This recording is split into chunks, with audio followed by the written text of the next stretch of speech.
দেখুন বন্ধুরা, আজকে আমি কলা মোচার তরকারি বানাবো। সব পরিষ্কার করে রেখেছি এখানে। এগুলো সব চোখাগুলো ফেলেছি এখানে।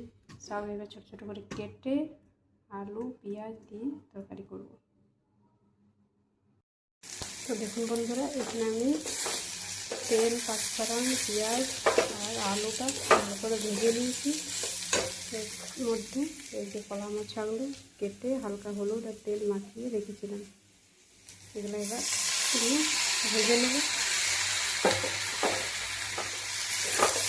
তারপরে মশলা দিয়ে কষে একটু জল দেবো, তারপর নামিয়ে দেবো।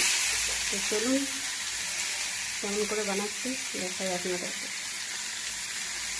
তো দেখুন বন্ধুরা, এখানে আমি ভালো করে মশলা দিয়ে ভেজে নিয়ে হালকা একটু জল দেবো, সেটা জলটা একটু শুকিয়ে যাবে, নামিয়ে দেবো। তো চলুন ফাইনালি দেখাচ্ছি আপনাদেরকে।